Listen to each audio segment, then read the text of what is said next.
कभी ऐसा लगता है कि जिंदगी की भागदौड़ में हम अंदर से कहीं खोते जा रहे हैं। आज हम शिव को सिर्फ एक देवता की तरह नहीं, बल्कि एक ऐसी प्रैक्टिकल फिलॉसफी के रूप में देखेंगे जो हमें अंदर से मजबूत बना सकती है। ये 10 सिद्धांत असल में जीवन में बैलेंस और शक्ति लाने का एक बहुत ही सीधा रास्ता दिखाते हैं। तो सबसे पहला सवाल जो मन में आता है वो यही है, क्या शिव सिर्फ पूजा और आराधना के देवता हैं? ज्यादातर लोगों के लिए शायद जवाब हाँ होगा, लेकिन क्या इस प्रतीक के पीछे कोई गहरा, कोई प्रैक्टिकल मतलब भी छिपा हुआ है? और इसका जवाब है हाँ, बिल्कुल। यही तो इस पूरी बातचीत का पॉइंट है। शिव सिर्फ एक देवता नहीं, बल्कि जिंदगी जीने का एक बहुत असरदार तरीका भी है। एक ऐसा फ्रेमवर्क जो हमें रोजमर्रा की मुश्किलों से निपटने में मदद करता है। तो चलिए इसे और गहराई से समझते हैं। तो चलिए शुरू करते हैं अपनी अंदरूनी शक्ति बनाने से। देखिए, किसी भी मजबूत इमारत की तरह एक संतुलित जीवन की नींव भी अंदर से ही तैयार होती है। पहले 4 सिद्धांत इसी नींव पर फोकस करते हैं। पहला सिद्धांत है शून्यता, यानी कि साइलेंस, खामोशी। जरा सोचिए, हमारी दुनिया में कितना ज्यादा शोर है। इस शोर में हम अपनी ही आवाज सुनना भूल जाते हैं। इसे वापस पाने का तरीका बहुत सिंपल है। रोज बस 10 मिनट के लिए सब कुछ बंद करके, फोन साइड में रखकर अपनी सांसों पर ध्यान देना है। ये छोटा सा काम बाहरी शोर से हटकर हमें अपने अंदर के सेंटर से जोड़ने का सबसे पावरफुल तरीका है। अब खामोशी के बाद आता है तप, मतलब डिसिप्लिन। और हाँ, डिसिप्लिन का मतलब यहाँ कोई बहुत मुश्किल काम करना नहीं है। बात हो रही है छोटे छोटे लगातार किए जाने वाले नियमों की, जो अंदर से ताकत पैदा करते हैं। जैसे रोज एक ही समय पर उठना या बस 15 मिनट ध्यान करना। यही छोटे छोटे कदम धीरे धीरे सेल्फ कंट्रोल की नींव को मजबूत बनाते हैं। तीसरा सिद्धांत है वैराग्य, यानी डिटैचमेंट। अब इसका मतलब ये नहीं है कि हम किसी चीज की परवाह करना छोड़ दें, नहीं, बल्कि ये समझना है कि हम हर चीज को कंट्रोल नहीं कर सकते। और जब हम कंट्रोल करने की कोशिश छोड़ते हैं तो दुख अपने आप कम हो जाता है। इसके लिए एक छोटा सा मेंटल एक्सरसाइज कर सकते हैं। हर शाम सोचें कि ऐसी कौन सी 2-3 चीजें हैं जिन्हें खोने का डर है। सिर्फ ये सोचने से ही मन का डर धीरे धीरे कम होने लगता है। और इस सेक्शन का आखिरी और शायद सबसे जरूरी सिद्धांत, गुस्से पर काबू पाना। देखिए, गुस्सा आना नेचुरल है, ये तो ह्यूमन इमोशन है। लेकिन जरूरी ये है कि इसे विनाशकारी न बनने दिया जाए। जब भी गुस्सा आए तो रिएक्ट करने से पहले बस 10 गहरी सांसें लें और 2 मिनट रुकें। ये छोटा सा गैप गुस्से की सारी एनर्जी को सही दिशा दे सकता है। ऑलराइट, तो अब जब हमारी अंदर की फाउंडेशन स्ट्रांग हो गई है, तो सवाल उठता है कि बाहर की दुनिया से कैसे डील करें। अगले 3 सिद्धांत इसी कर्म और करुणा के रास्ते को दिखाते हैं। 5वां सिद्धांत है जिम्मेदारी और सादगी का, मतलब रिस्पॉन्सिबिलिटी एंड सिंप्लिसिटी। सबक बहुत सीधा है, अपनी ज़रूरतें कम करें और अपनी जिम्मेदारियां बढ़ाएं। जब हमारी ज़रूरतें कम होती हैं तो मन शांत होता है और हम दूसरों के प्रति अपनी भूमिका को बेहतर ढंग से निभा पाते हैं।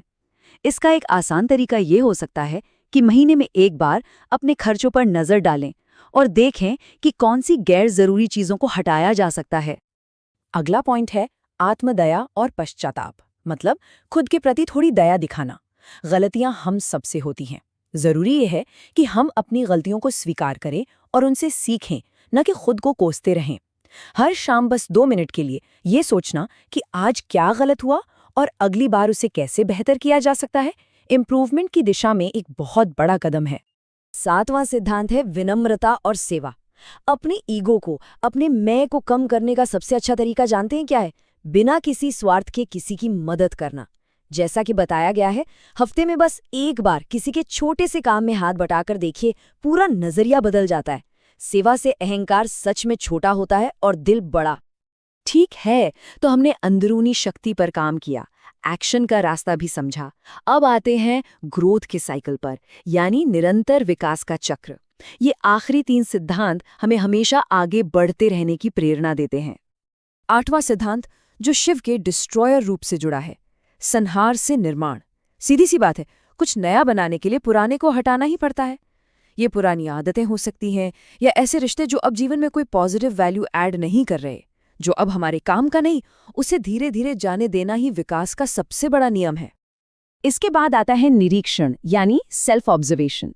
हमारी एक आदत होती है, हम बाहर की दुनिया में कमियां ढूंढते हैं, लेकिन असली बदलाव तब आता है जब हम अंदर देखते हैं। रोजाना बस 5 मिनट बैठकर अपनी सोच और अपनी फीलिंग्स को लिखना, जिसे जर्नलिंग कहते हैं, इसमें बहुत मदद करता है। ये हमें ये समझने में मदद करता है कि हम असल में कैसा महसूस कर रहे हैं। और आखिरी में 10वां सिद्धांत, एक स्पिरिचुअल प्रैक्टिस। देखिए, ये कुछ भी हो सकता है जो मन को एक जगह टिका कर रखे, एक एंकर की तरह काम करे।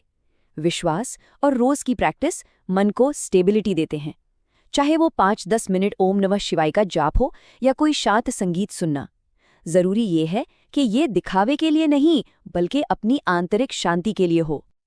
तो ये तो हो गए 10 सिद्धांत। सुनने में बहुत अच्छे लगते हैं, राइट?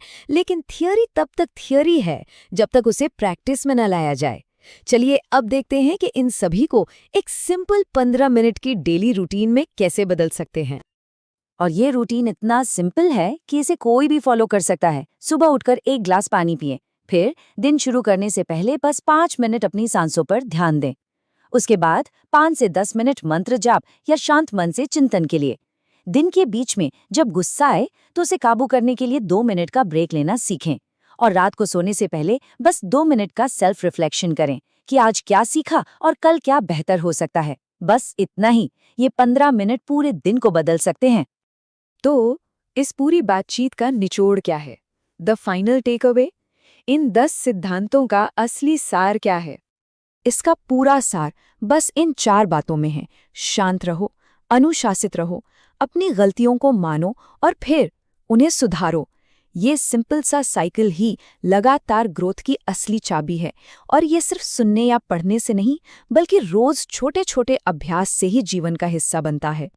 तो अब सवाल सिर्फ एक ही बचता है, इन 10 सिद्धांतों में से वो कौन सा सिर्फ एक सिद्धांत है जिसे आज से, अभी से अपनी जिंदगी में शामिल किया जा सकता है? याद रखिए, एक छोटा सा कदम भी एक बहुत लंबी और खूबसूरत यात्रा की शुरुआत हो सकता है।